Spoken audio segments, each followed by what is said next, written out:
Assalamualaikum warahmatullahi wabarakatuh. Bismillahirrahmanirrahim. Alhamdulillah wassalatu wassalamu ala Rasulillah wa ala alihi wa sahbihi ajma'in. Rabbi shrah li sadri wa yassir li amri wa hlul 'uqdatan min lisani yafqahu qawli, amma ba'du. Muslimin dan muslimat yang dirahmati Allah Subhanahu wa taala sekalian, insyaallah pada pagi ini kita baca dari surah Al-Kahfi, iaitulah dari ayat yang kita berhenti hari itu ayat 9. Hari ini ayat ke-8. Hari ini kita sambung ayat 9.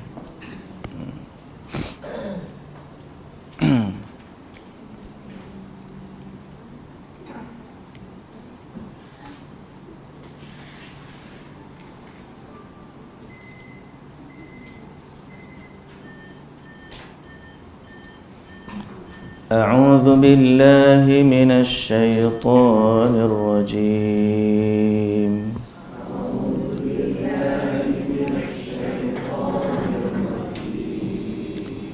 بسم الله الرحمن الرحيم.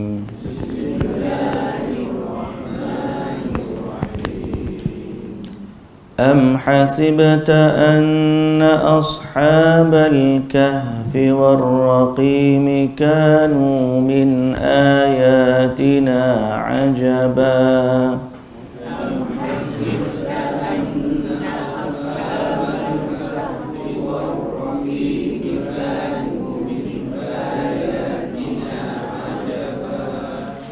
إذ أوى الفتية إلى الكهف فقالوا ربنا آتنا من لدنك رحمة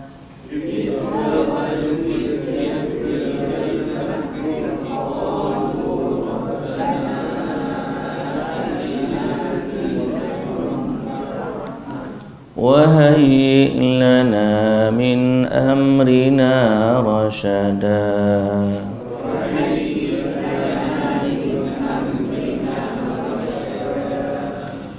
فضربنا على آذانهم في الكهف سنين عددا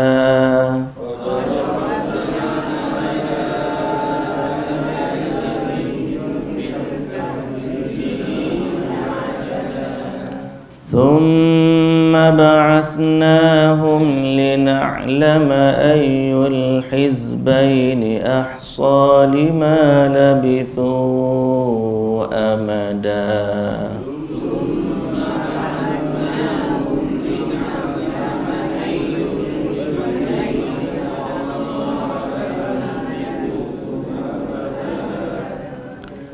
نحن نقص عليك نبأهم بالحق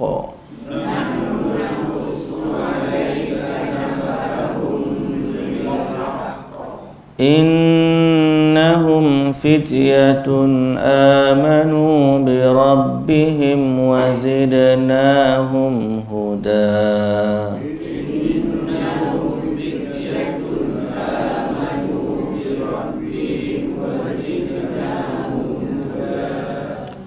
وربطنا على قلوبهم إذ قاموا فقالوا ربنا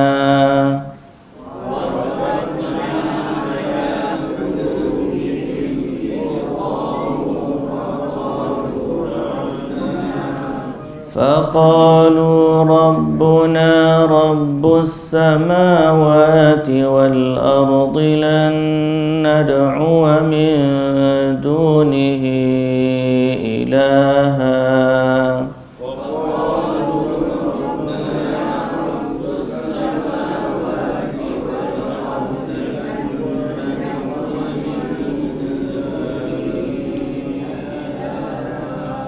لقد قلنا إذا شططا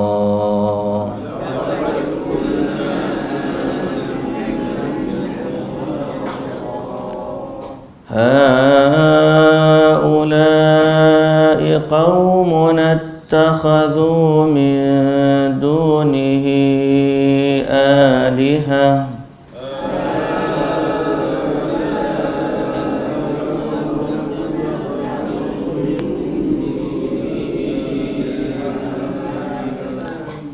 laula ya'tuna 'alaihim bisultanin bayyin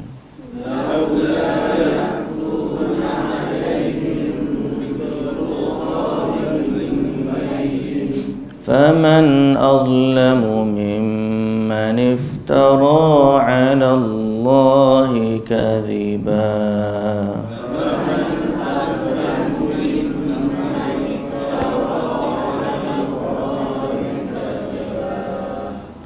Baik, bismillahirrahmanirrahim. Alhamdulillah, wassalatu wassalamu ala Rasulillah wa ala alihi wa sahbihi ajma'in. Amma ba'du. Sekali lagi segala puji dan syukur bagi Allah Subhanahu wa taala, Tuhan sekalian alam. Selawat serta salam atas Nabi junjungan kita Nabi Muhammad sallallahu alaihi wasallam, juga atas ahli keluarga baginda, para sahabatnya dan para pengikutnya yang setia sehinggalah ke hari kiamat. Alhamdulillah. Baik muslimin dan muslimat yang dirahmati Allah Subhanahu wa taala sekalian. Pada minggu yang lalu kita baca tentang sebab turunnya surah Kahfi, di mana orang-orang Quraisy pergi kepada pendeta Yahudi di Madinah, minta nasihat mereka untuk membuktikan Nabi Muhammad ni betul Nabi ke bukan. Jadi mereka pun hantar 2 orang wakil pergi ke Madinah, jumpa dengan orang Yahudi, tanya kepada mereka tentang Nabi ni. Akhirnya dia pun bagilah berapa soalan? 3 soalan. Soalan yang pertama tentang apa dia? Tentang pemuda yang hidup ataupun pemuda yang lari pada waktu masa dahulu. Yang kedua tanya tentang seorang lelaki yang memerintah dari timur sampai ke barat. Dan yang ketiga tanya tentang roh. Kalau dia boleh jawab, dia Nabi. Kalau dia tak boleh jawab, maka dia adalah seorang yang mutaqawwil, orang yang sembang je, mengaku-ngaku dia Nabi padahal bukan. Jadi mereka pun balik cerita dia. Bila tanya Nabi SAW, Nabi kata, "Ghadan, esok aku jawab." Tapi esok tak datang wahyu sampailah 15 hari. Lepas tu baru turun surah Al-Kahfi sebagai jawapan kepada soalan mereka dan juga peringatan kepada Nabi sallallahu alaihi wasallam. Kemudian hari ni yang kita nak baca, am hasibta anna ashabal kahfi war raqim, apakah kamu menyangka? Apakah kamu menyangka bahawa kisah Ashabul Kahfi dan Ar-Raqim itu sahaja yang menakjubkan di antara tanda-tanda yang membuktikan kekuasaan kami. Maksudnya apa? Allah Ta'ala tempelak mereka. Kamu tanya tentang Ashabul Kahfi, kamu sangka Ashabul Kahfi ke tanda-tanda kekuasaan kami saja? Banyak lagi tanda-tanda ketuhanan dan membuktikan Nabi ni Rasul. Tiba-tiba mu nak tanya Ashabul Kahfi, bukan tu je tanda kekuasaan. Allah Ta'ala nak bagi tahu, jawapan ada, tapi sebenarnya bukan itu saja tanda Nabi ni Nabi, dan bukan tu saja tanda kekuasaan Allah Azza wa Jalla. Jadi Ashabul Kahfi, ceritanya Ashabul Kahfi. Kahfi ni maksud gua. Ar-Raqim pula ialah nama tempat dia. Ar-Raqim nama tempat dia. Okay. Ada yang kata dia adalah nama anjingnya. Baik. Qala yaqulu ba'dhum al-wadi alladhi kana kahfihim. Muslimin dan muslimat yang dirahmati Allah Subhanahu wa taala sekalian.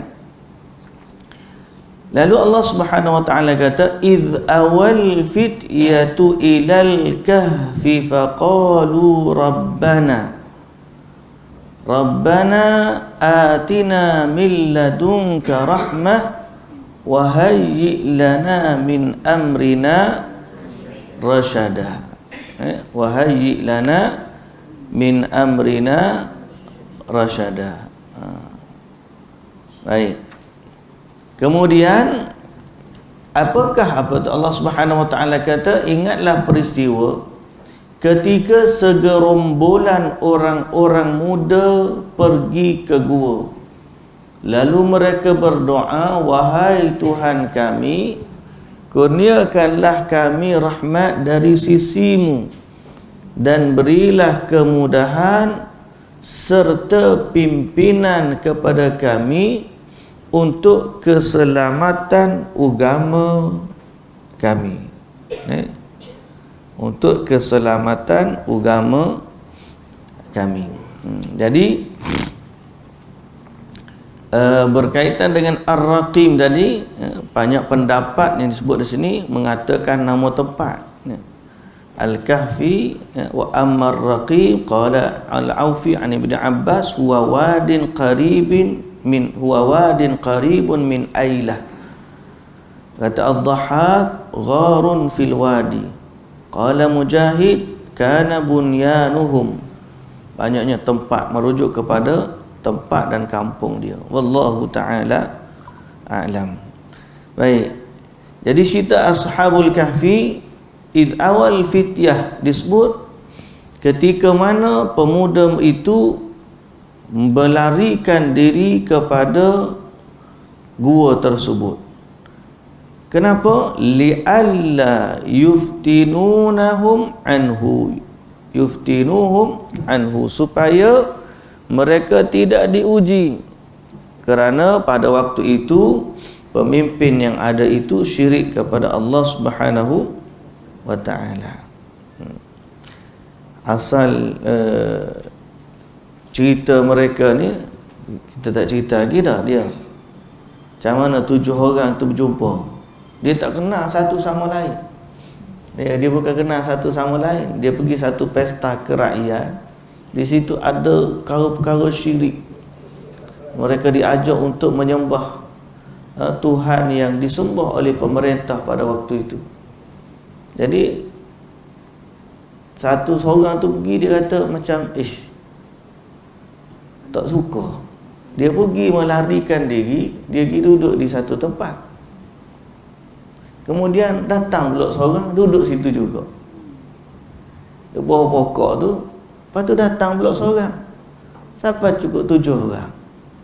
Jadi dia orang ni takut, pakak-pakak takut nak mengaku dia ni lagi daripada syirik tu. Jadi duduk senyap, lama-lama dia kata, kenapa mu lagi tak pergi duduk tu? Lah kali dia pun royak, seorang tu kata, tahulah aku tak apa suka sangat lah tengok benda-benda gitu. Kawan tu royak, aku pun lagu tu juga. Cerita rupanya menghimpunkan mereka ialah mereka tak suka kepada syirik dan mereka beriman kepada Tuhan yang Maha Esa. Jadi 7 orang tu bertemu situ, mereka berpakat melarikan diri daripada kesyirikan. Jadi mereka tu faqalu rabbana falaja'u ila gharin fi jabalin liyakhtafaw min qaumihim faqalu hina dakhalu sa'ilina min rahmatillah min Allahi rahmatahu wa lutfahu bihim rabbana atina min ladunka rahmah wa hayyi lana min amrina rasyada. Mereka pun waktu nak masuk dalam gua, mereka berdoa, Rabbana atina min ladunka rahmah wa hayyi lana min amrina rasyada. Ni antara doa Rabbana yang ada dalam Al-Quran. Kita boleh gunakan doa ni yang bermaksud apa dia? Wahai Tuhan kami, kurniakanlah kepada kami rahmat dari sisimu dan berilah kemudahan-kemudahan serta pimpinan. Yakni petunjuklah kepada kami untuk keselamatan agama kami. Wahai lana min amrina rasyada. Biarlah kami ini diselamatkan dalam bab agama. Kita hari ni bahaya, lagi dahsyat daripada tu. Sebab zaman dulu kan dia panggil eksklusivism. Maknanya kesyirikan dianggap berbeza dengan Islam. Setiap agama mereka bawa agama masing-masing dan dia kata dia betul, orang kata tak betul, orang lain tak betul. Eksklusif dia panggil. Agama ni satu benda eksklusif. Yahudi kata Yahudi je betul, Nasrani kata Nasrani je betul, Islam kata Islam je betul. Semua orang mendakwa dia betul, tapi yang kita paling nak cari, siapakah yang betul-betul benar, betul-betul betul. Siapa yang betul-betul betul. Jadi kita nak tengok hujah. Bila tengok hujah, lalu kita dapati Islam agama yang benar, kerana Islam sahaja yang menyembah Tuhan yang Maha Esa. Selain dari Islam, mereka menyembah Tuhan yang tidak benar. Adapun Yahudi dan Nasrani, mereka menyembah Allah juga, tetapi mereka telah tidak menerima risalah yang terakhir, iaitulah yang diutuskan kepada Nabi Muhammad sallallahu alaihi wasallam. Lalu agama mereka terbatal. Itu akidah kita, kepercayaan atas nama eksklusif. Sekarang ni fitnah dia ialah fitnah inklusif atau liberalism dan pluralism, bahawa semua agama ni sama, plural. Setiap agama membawa kepada Tuhan yang satu, jalan sahaja yang berbeza. Yang ini bertentangan dengan akidah Islam, bahaya. Dan satu lagi liberalism, liberalism yang mana menganggap bahawa agama juga sebahagian daripada sama dan dia tidak penting dalam kehidupan kita. Bahaya. Itu kata liberal. Sekarang ni timbul pula dekat Facebook cerita-cerita macam mana sebahagian daripada ahli politik ni yang menjadi ahli kepada pertubuhan liberal sedunia. Hantar wakil lagi. Dan dia ada parti-parti politik yang duduk bergiat di politik Malaysia ni yang menjadi anggota kepada pertubuhan liberal antarabangsa, International Liberal Organization. Keluar ada berita macam-macam. Kita mohonlah keselamatan kepada Allah daripada fitnah-fitnah berkaitan dengan agama. Bahaya. Ashabul Kahfi ni cerita orang lari menjaga agama. Sebab tu kalau nak dapat datang fitnah Dajjal, kita lari daripada Dajjal kerana menjaga agama. Sifat hari ni orang bermudah-mudahan. Sebahagian orang kata, alah, setakat ngundi, tak ada kaitannya dengan agama, dia kata. Politik ni tak ada kaitannya dengan agama. Itu sekularisme yang zaman dulu memesahkan. Asalnya, dia ni asalnya, orang-orang barat, dia buat untuk merosakkan Kristian. Kerana dulu Kristian terlalu berkuasa.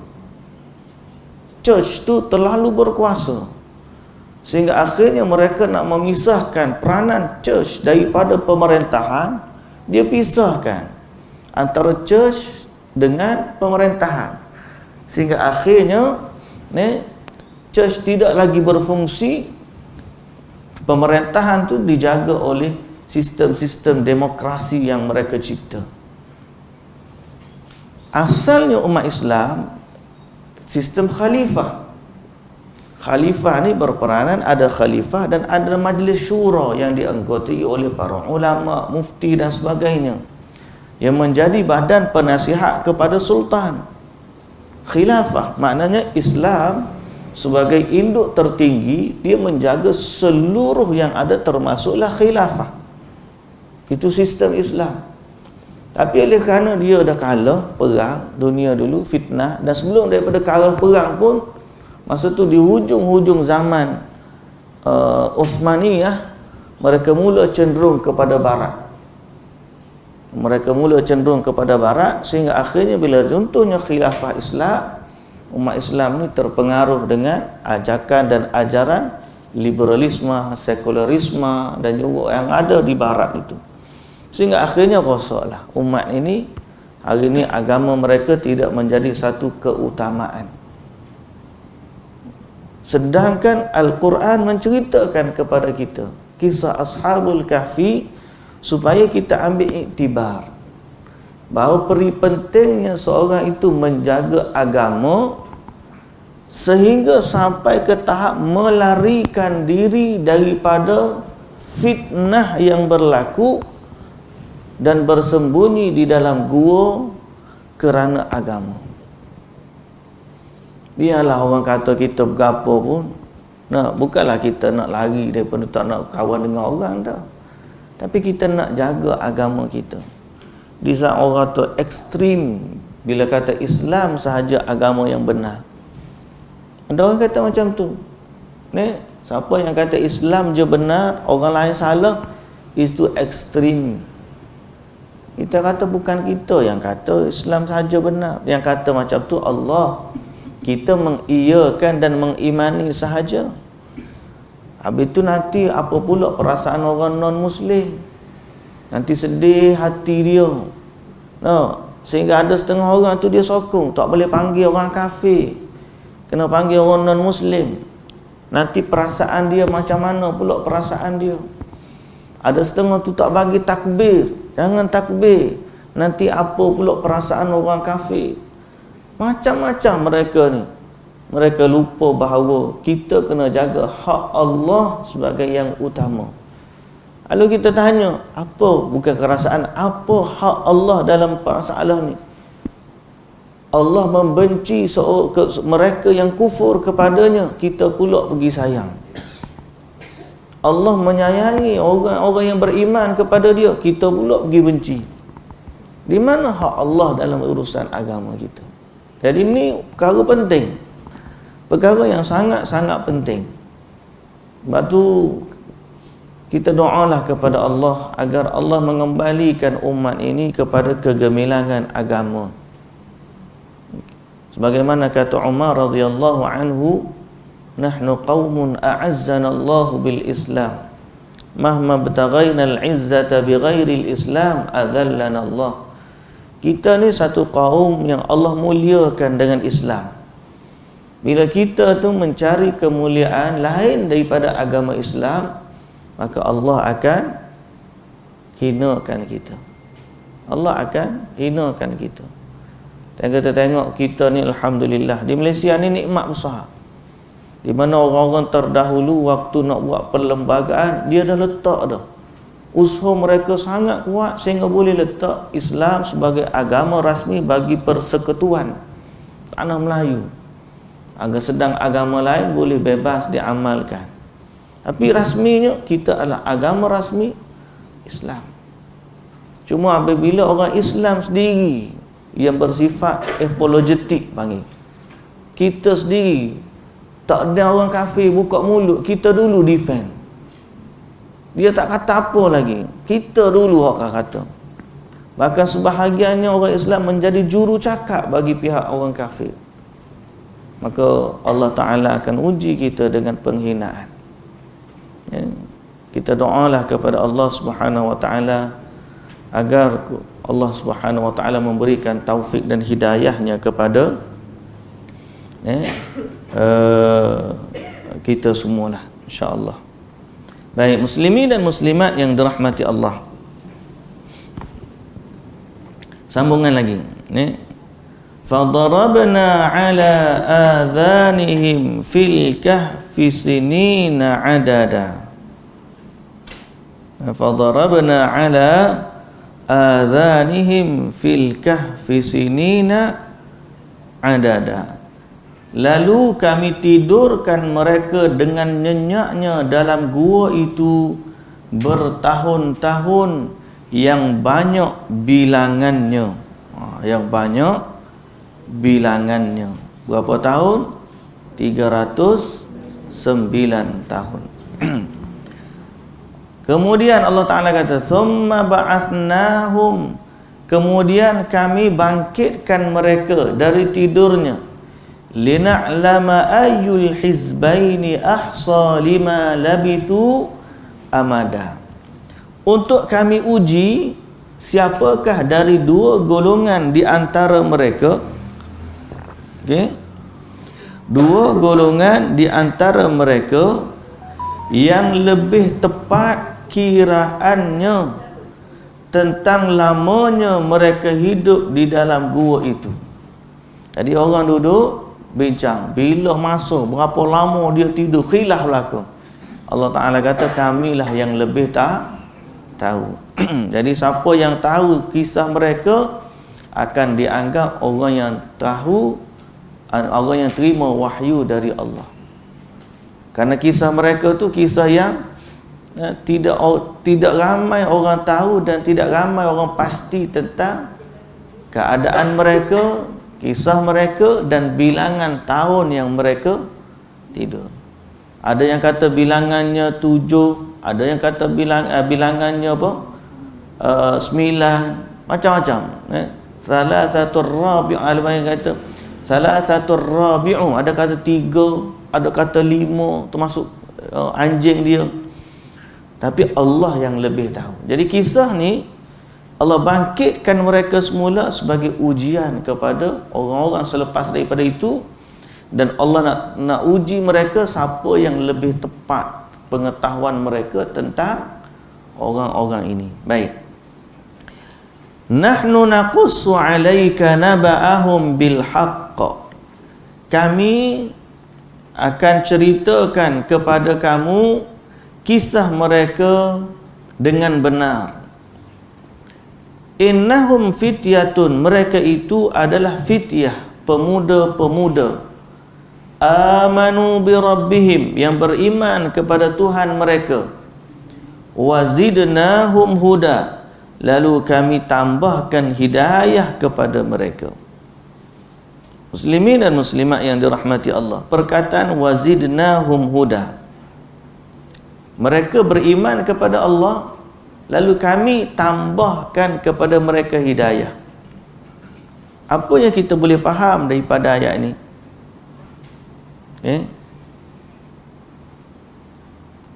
Apa dia? Apa kita faham dalam ayat ini? Innahum fityatun amanu, mereka pemuda-pemuda yang beriman. Wazidnahum huda, dan kami tambah hidayah, petunjuk kepada mereka. Apa yang kita faham?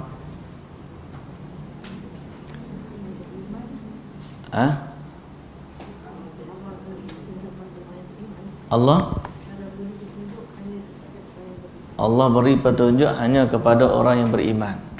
Okey, boleh diterima lagi? Allah bagi tambahan hidayah kepada mereka yang beriman. Betul? Lagi kalau bab akidah buat apa?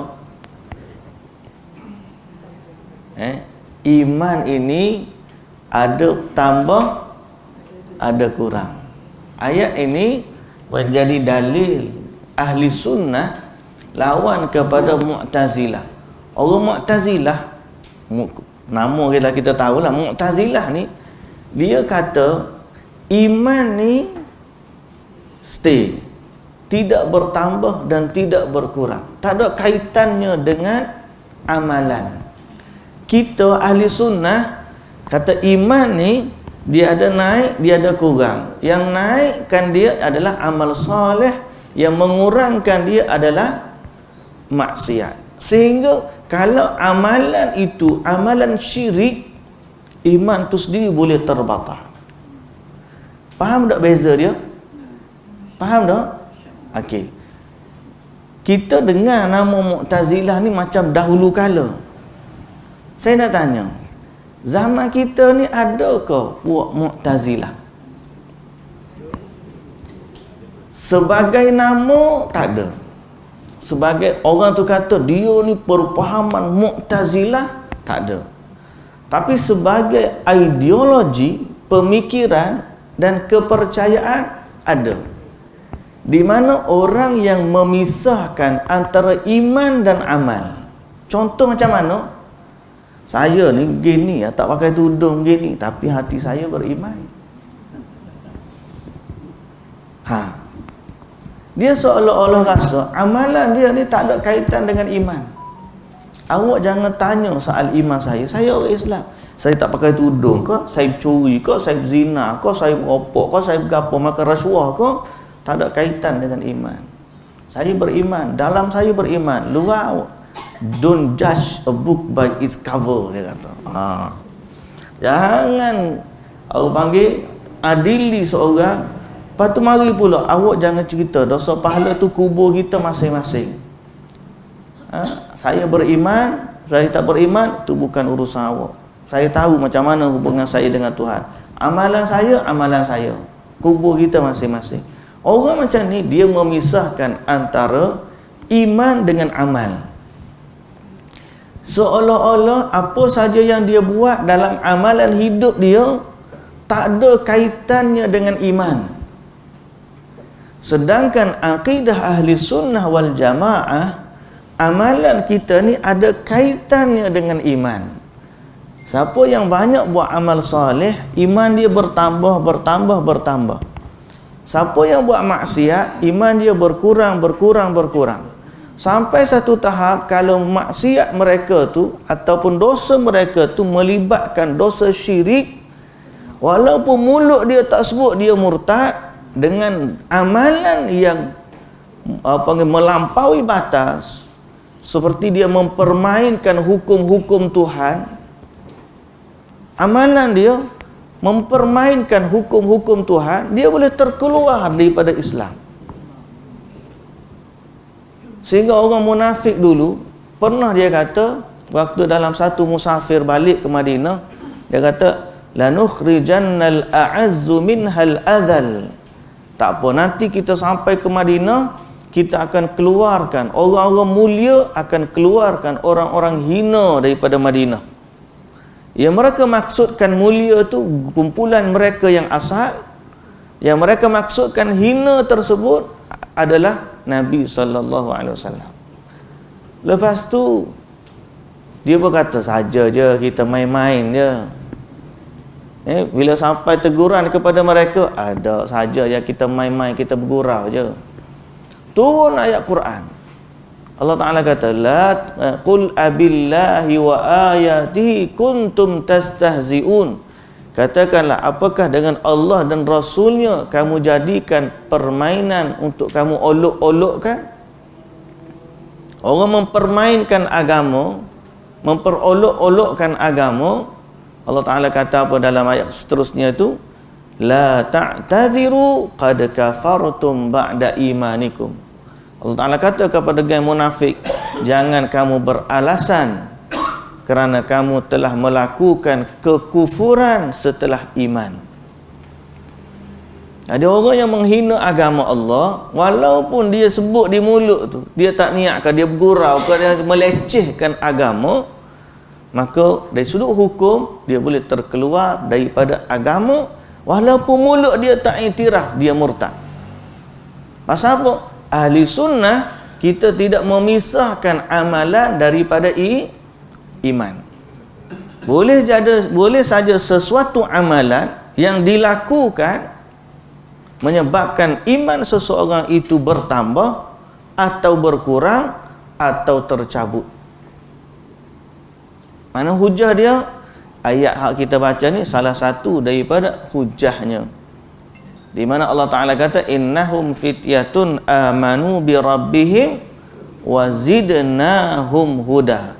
Mereka beriman, kami tambahkan lagi hidayat kepada mereka. Dan bukan seorang ulama yang menyatakan demikian, termasuklah Al-Imamul Bukhari dalam bab perbahasan bertambahnya iman dan berkurang, maka dia mengambil ayat ini sebagai hujah. Kemudian dalam ayat Quran banyak lagi ayat-ayat yang lain yang menunjukkan bahawa apabila kita menjaga keimanan, Allah Ta'ala akan menambahkan hidayat kepada kita. So jangan kita jangan rasa pernah cukup dengan petunjuk. Minta senantiasa. Petunjuk dari Allah ni kita kena senantiasa minta. Jangan pernah rasa cukup dengan petunjuk. Kerana sifat hidayah itu bertambah dan bertambah, tidak pernah cukup. Dan kita senantiasa minta setiap hari, ihdinas siratal mustaqim. Dan ayat yang lain banyak, walladzina ihtadaw zadahum huda wa atahum taqwahum. Ayat lain, fa ammal ladzina amanu fazadathum imanan wa hum yastabshirun. Dan ayat lain lagi, liyazdadu imanan ma'a imanihim. Ayat-ayat yang lain yang menunjukkan bahawa mereka atau Allah ni sifatnya bertambah keimanan bagi mereka yang menjaga hubungannya dengan Allah Subhanahu wa ta'ala. Wa qad dzakara annahum kanu ala dinil Masih Isa bin Maryam fallahu ta'ala a'lam. Ada yang kata mereka yang dulu raja-raja tu beragama Kristian atau din al-Masih, wa zahir annahum kanu qabla millatin nasraniyah bil kulliyah. Yang zahir peristiwa ni berlaku sebelum munculnya agama Nasrani, yakni sebelum Nabi Isa. Kerana Yahudi mengetahui cerita ini dan tidak Nasrani. Nasrani tak tahu, Yahudi tahu. Jadi kisah ni berlaku pada zaman sebelum Nabi Isa alaihi salam. Wa rabatna ala qulubihim idh qamu faqala innahum fityatun amanu bi rabbihim zidnahum huda wa rabatna ala qulubihim idh qamu faqalu rabbuna rabbus samawati wal ardi lan nad'uwa min dunihi ilaha laqad qulna idzan syatata.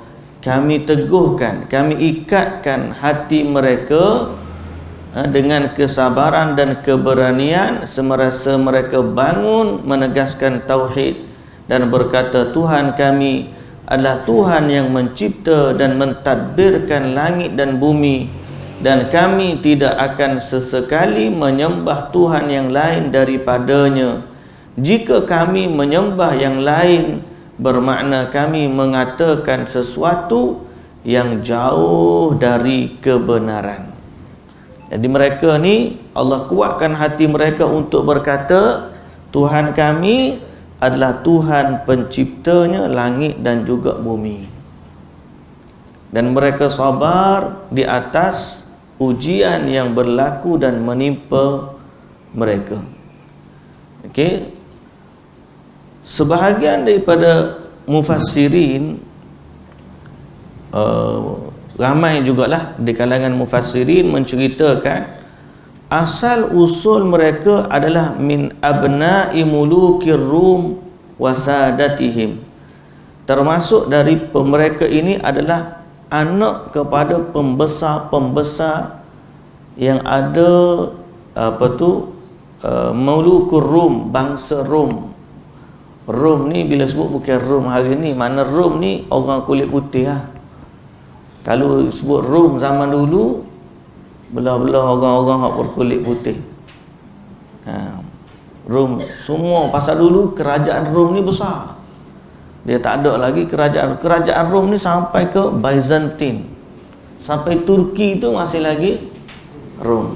Dulu dua je, belah timur Parsi, belah barat Rom. Dia dua kerajaan besar zaman dulu.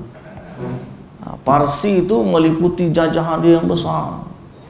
Belah Rom, belah timur ni, sampai belah barat ni bermula daripada benua Eropah lah, seluruhnya tu dipanggil Rom. Jadi mereka ni orang-orang belah Rom, orang-orang kulit putih lah.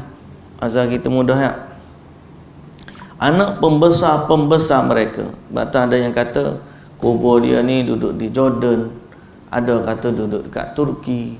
Tepat tu tak tahulah belah-belah mana secara tepat.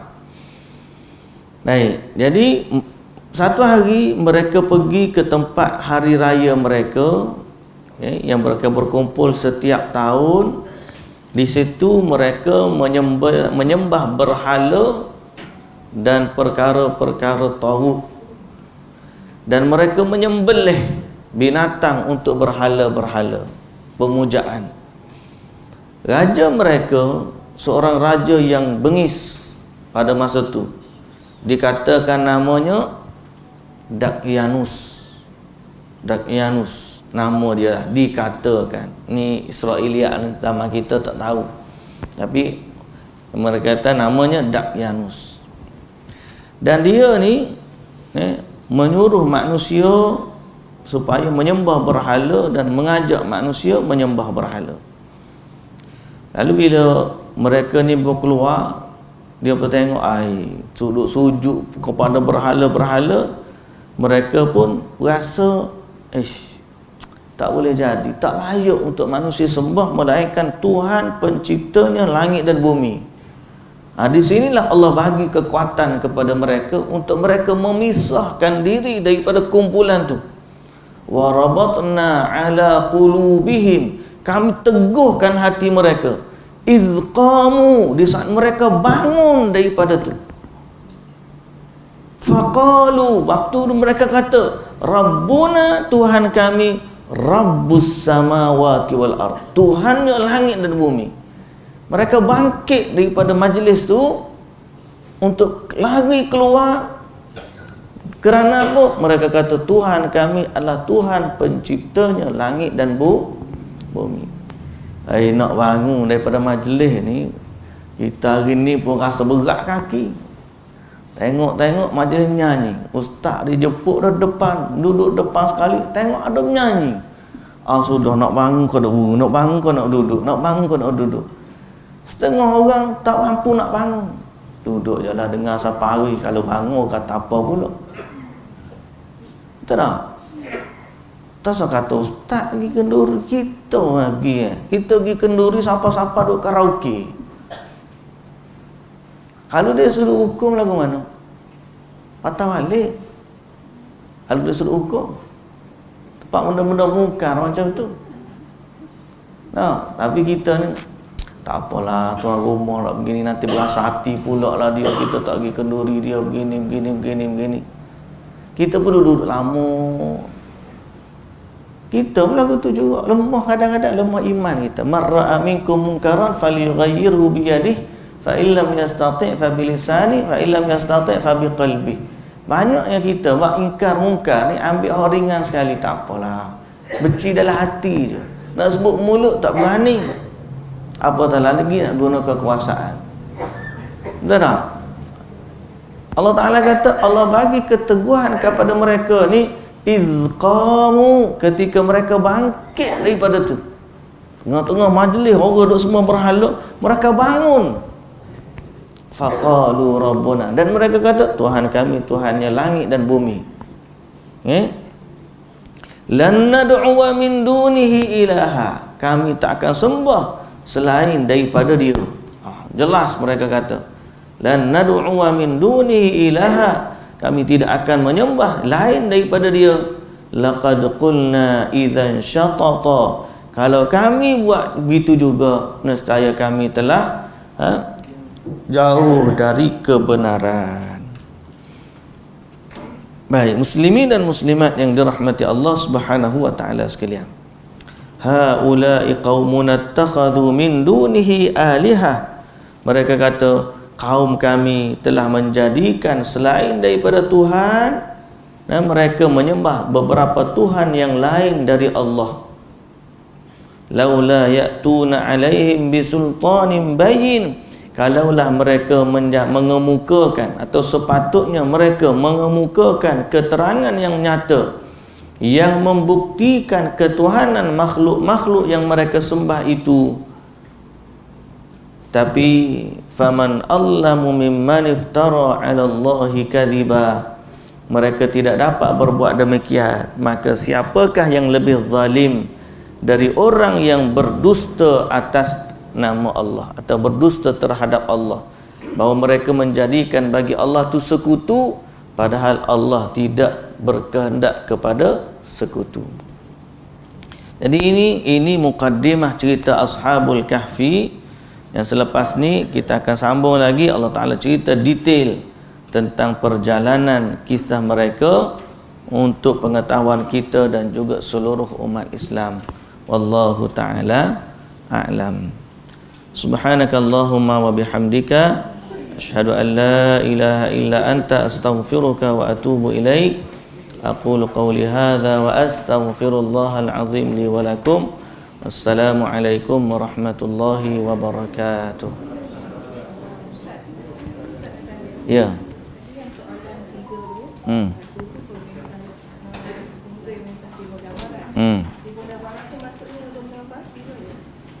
Tak. Zulkarnain.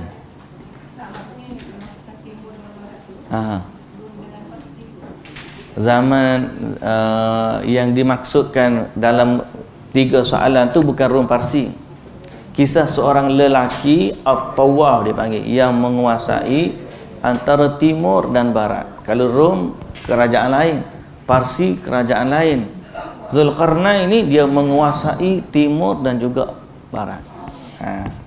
Jadi soalan Rom dengan Parsi itu selepas daripada itulah. Kalau masyhurnya Rom timur, Parsi barat, orang-orang dia. Tapi kalau merujuk kepada soalan Yahudi tentang seorang lelaki yang menguasai timur dan barat tu, ada dalam surah Kahfi jawapannya, iaitulah Zulkarnain. Wallahu ta'ala alam.